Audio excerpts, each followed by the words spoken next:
Today we have the Empress, the Three of Pentacles, and the Nine of Pentacles in reverse. What I'm hearing from this is a desire for evidence. The Empress energy is about connectivity. There's this sensuality that comes with being able to know that something is in development, something's coming. That's why this energy can be very fertile. The energy that we attract to it, the energy that we draw in, or our level of attraction, it can transform whatever our intention is into infinite possibilities. It can be exactly what you want. It could be not what you want. It could be well beyond what you ever thought it could be. So the Empress energy is that resting in knowing and allowing your energy to expand. And that's followed by productivity. There's this coming together. There's this teamwork that we know is required. So there's this understanding that while there's our intention is connected to others' intentions. So we are a part of something. We are also therefore dependent on others, on things that we cannot see, on things that we cannot control. So the Three of Pentacles is supporting the idea of expansion by understanding that you're a participant in this, and that in this unknown space, because I say unknown because the Empress can relate to fertility, can talk about pregnancy in that gestation period. And there's so many things that are out of our control at that point. Where we plant the seed, we plant it in darkness, and we have an expectation for something to arise. Meanwhile, in the interim, we are showing up. We are nurturing. We're not unearthing the seed all the time. We have an intention in motion. We have ideas. We have a plan that's in motion. But what may be happening right now is that there could be a part of us that still desires confirmation, tangible confirmation. You see upright, the Nine of Pentacles is a card that can talk about us enjoying the fruits of our labor. So not only did we go through the process of planting, nurturing, fertilizing, we waited, and then we received the harvest, or we get to witness and observe the harvest. Here, this is giving the impression of we're still waiting. We're still waiting for evidence. We're still waiting to see that first fruit bloom. We're still waiting to see the sign.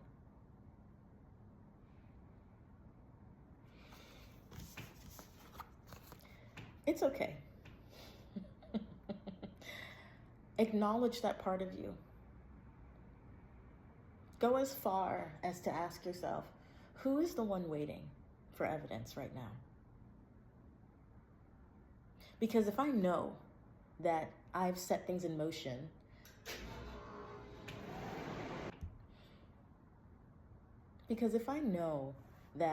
my intentions, or that where I put my focus is what is going to be developing, whether I can witness it or not. If I just know that I have to stick to it, if this is what faith means, and I know that I still have to show up in the collective, I still have to show up and participate, I still have to be there, I have to still be present, do what's natural to me, which is being a part of, and knowing that I have to be dependent. That need for evidence might be that voice of codependence that is coming out and that wants our attention. So like I asked before, we can ask, who is the one needing evidence right now? Who is to say that the fact that you don't see any results means that things are not happening or that you're failing? Who is saying that right now?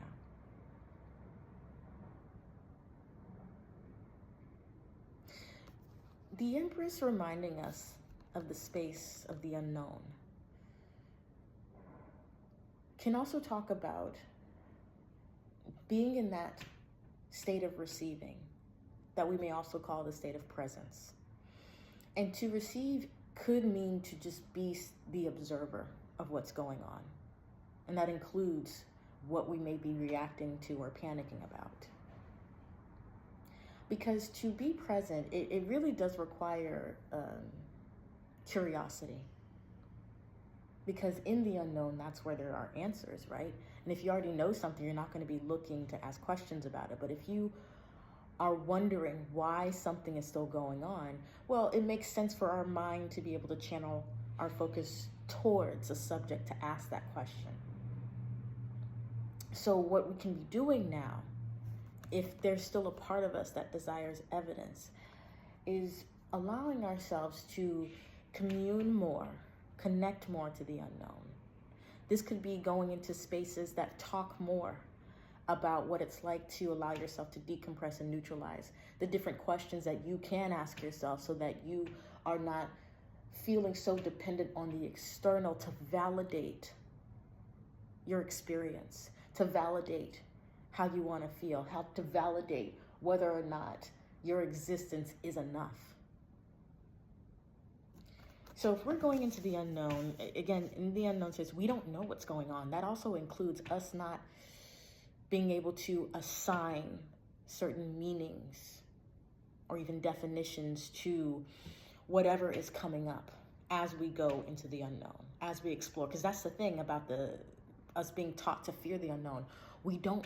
If we can't identify it, right, then we don't know how to assign meaning to it. Therefore, we don't know how to respond or react to it.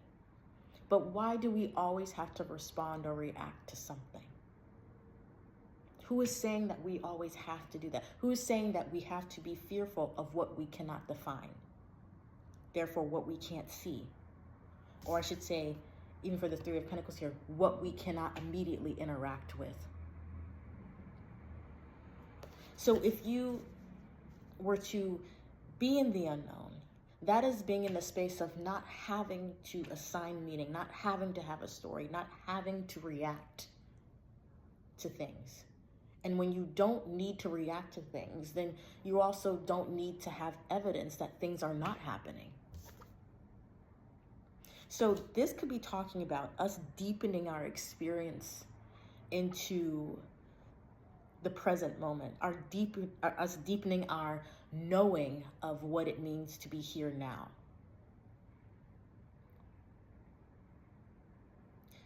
I think with this Three of Pentacles too, there's an awareness that you have to spend time in these spaces. You have to go within. These worker bees could just be talking about the different thoughts that arise, the different sensory experiences that could come with all of these thoughts that are connected to not only your intentions, your goals, but also the past that you remember. These thoughts, these experiences, these memories, they're all forms of reactions. Some call them labels. And if we know that they are supposed to be there, our intention is set. We know what we want to be faithful to, but we also know that these thoughts, these ideas, these memories, these provocations are going to come up and be there. They're naturally a part of our experience of setting an intention. They're naturally a part of our human experience. Thinking, really.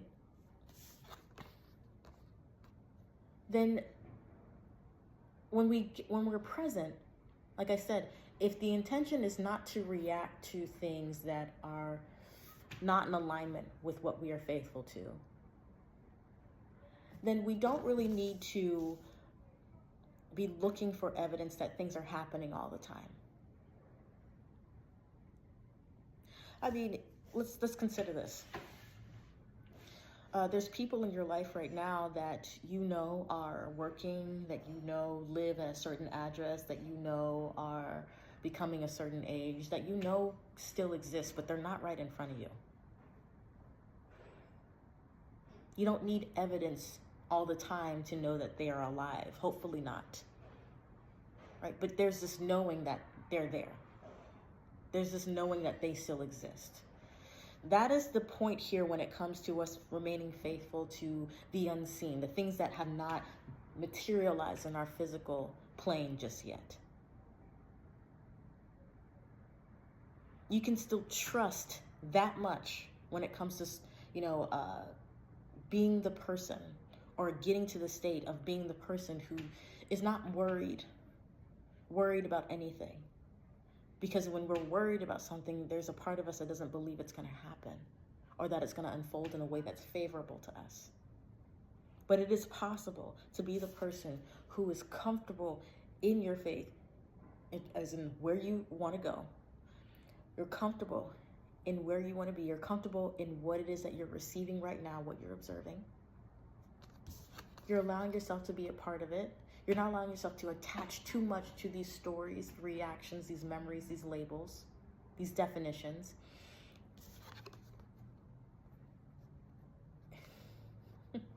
And it's like you're removing the evidence.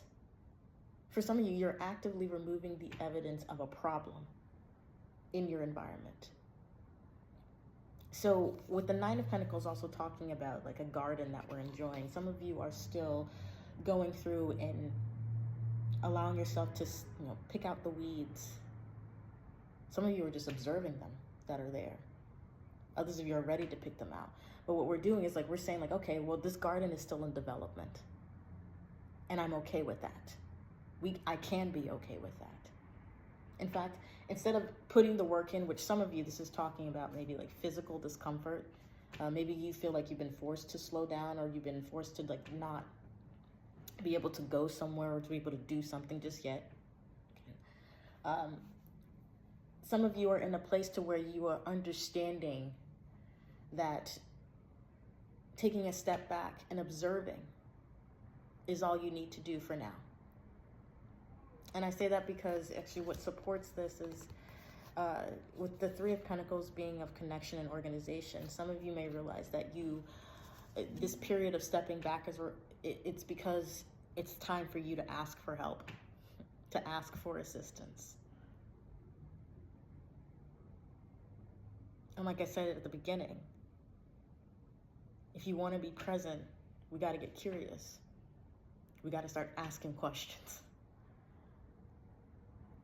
But what's interesting is when I say ask for help, this being the physical representing the external, in the reverse, this could be representing the internal. Instead of always looking for assistance out there, this is about allowing ourselves to spend time with the arisings, the thoughts, the things that are coming up.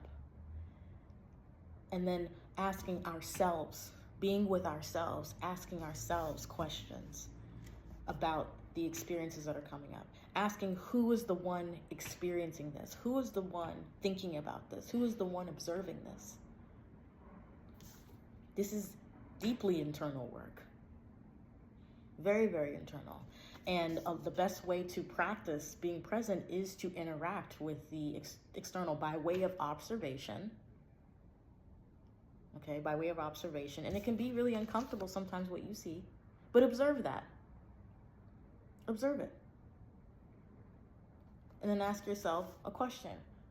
Who is saying that it needs to be uncomfortable to have that story with this object, to have a history of poor relationships when it comes to your love life? Who is saying that it's bad? Who's saying that it's horrible to be alone right now?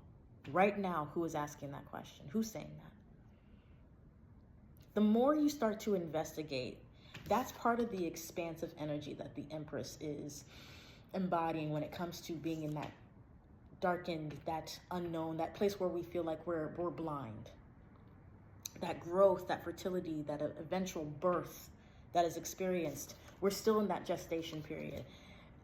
This is about getting into that, allowing yourself to grow by way of being curious. Allowing yourself to say, okay, if being present is about accepting things exactly as they are now, then it makes sense to ask who would be questioning why this experience isn't enough. And the Three of Pentacles is, I feel like this is the practice round. This is us getting into the field and seeing what it is that we're reacting to or what's coming up in us, and then asking who is the one reacting to that. Not even why, but who. Because presence is about being. And being doesn't need evidence, because evidence is saying that, well, what's here is not enough. I don't see it yet. I don't see it yet. Waiting for something. When being is just, we're right here. We're not waiting for anything. First of all, we know that change is inevitable. So things will come. Changes will come. Whatever it is that we've been desiring will come. But if I'm going to be right here, then I can ask myself, who's the one that's trying to rush away from this moment? What is encouraging me? What's tempting me to not be right here, right now? What's buzzing in my mind? What's buzzing in my ear? What's buzzing in my body?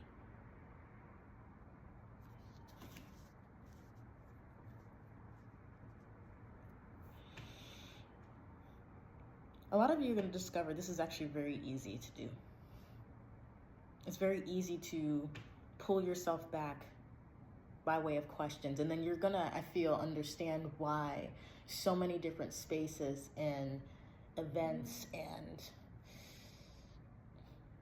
action plans revolve around training people to not ask questions about themselves.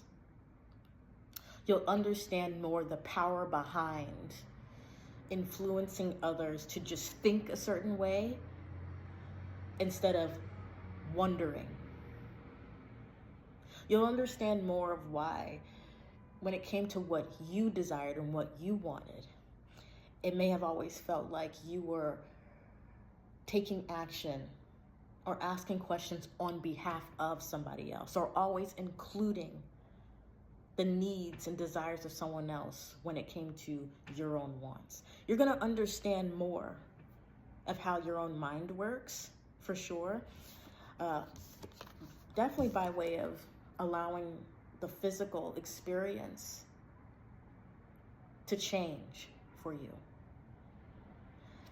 The physical experience, this comfort that I picked up with the Nine of Pentacles here, that could be just aware of what it is that we're feeling when we ask certain questions, when we notice that a certain story is arising within us.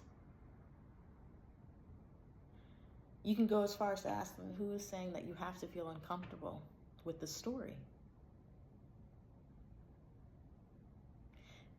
Being present and self-reflecting, self-esteem, it's all about you. So all of the questions are going to be inquiring about you. That's why it starts with who. So anything that comes across your mind, you're allowed to ask who's experiencing that, and then keep building, expanding on that. Who's asking this question? And then who's observing that I'm asking this question? It may seem like but that's the point. And the more you continue to ask questions, the more you are being aware of yourself. That's self-awareness. Okay? And the more that you're being aware of yourself, the more that you are simply in the state of being. And that's being in the middle. That's being in the neutral spot. That's not being pulled to one side or the other. And that feeling, many of you are going to be finally training your body to know what it's like to dispel reactive states, to manage your anxiety, okay? To manage those thoughts or those stories that still live within us, to find ways to go within and self-soothe in a way that truly targets the source of the issue. Deeply internal work. And I feel like you're going to be very satisfied with it, because you're going to want to interact with the world. You're going to want to be here. I think it's actually quite funny that these are bees. But you're going to want to be here. You're going to want to be in this interactive state by way of observing, by way of saying, ooh, I'm leaned over here, and then interacting by way of inquiring, getting curious, asking questions. You see, present state is about being with yourself. being with you. And so much of the evidence that we want out there, upright, is supposed to help define us. It's supposed to confirm who we are. No, it reflects who we are.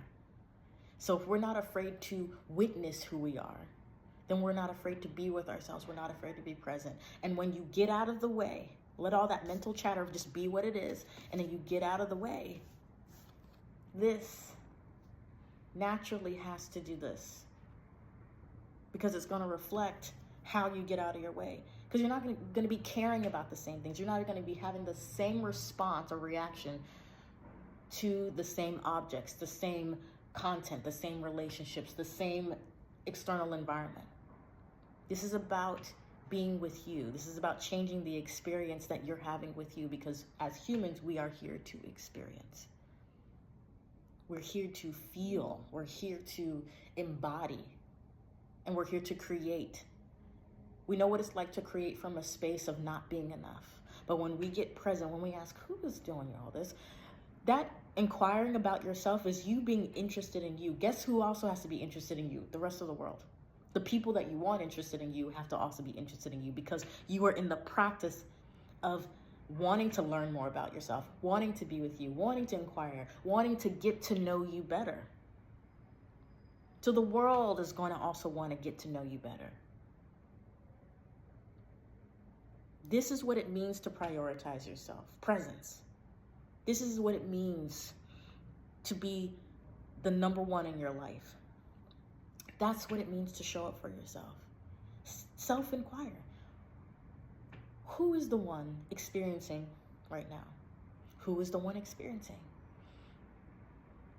You'll hear the answers. And a lot of things will make much more sense to you. So being with yourself, interacting with your world, it's not to force something. And it's not to take something. Ask yourself what you're experiencing in that moment. Ask yourself what you're observing. And don't be afraid of what's still in development. Just know. Just know that all of the work that you've put in, what you've already created, is worthy of your attention now. And being with it now, being present with it now. And then, because change is inevitable, there will be more for you to experience. There will be more that comes into your present moment and that you can be with in the now. So your innate nature is more. It's abundance. Even when it's in this direction. Some of you think, oh, debt, this could represent debt. Debt is a form of abundance still. It's about perspective shift, right? So how do we shift our perspective? We ask questions about our perspective. We ask who's the one that's holding the perspective. And allow yourself to keep finding more interest in yourself. And the more you do that, the more you're going to actually have a much more neutral experience with the tangible world. But also the unseen world. Okay? Which means that you're going to have a much healthier relationship with anything that you interact with in the sensory experience. And then you'll also have more regulated emotions. Because you'll have more regulated thoughts. Because a lot of you, if this was techniques before that you were trying to do to get somewhere, what this is you understanding, oh, I already know I have something in place. I've developed something already. I don't need to keep developing. I already have something in place. I already have questions I can ask myself that can help subside the part of me that needs evidence. Because I'm not afraid to inquire about that part of me that needs evidence. I can just ask questions. I don't need to create a story around it. I can simply observe it. And getting into you, making yourself more interesting to you is definitely going to make yourself more interesting to the world. Okay? So I'm going to end the reading here. This reading was very, very, I say esoteric, but it requires a lot of intent. It requires fundamental understanding of what it means to disconnect and detach. It requires understanding of knowing what it means to dissociate in a way that is not ignoring reality, but, or I should say rejecting reality, but more so accepting it, because we are doing this from a place of acceptance, okay? So if this is not making sense to you, or if it feels like I'm asking you to bypass things, that's all right. That's all right. But if you are understanding where I'm going, if this is resonating with you, or you have more questions about what I'm talking about, especially in regards to presence or asking a question, go ahead and leave a comment. I'm more than happy to reply. And speaking of that, if you don't know my name already, it's Mayan. I didn't mean to say it like that. It's Mayan, and if you would like a personal reading from me, do let me know. You can do so by booking.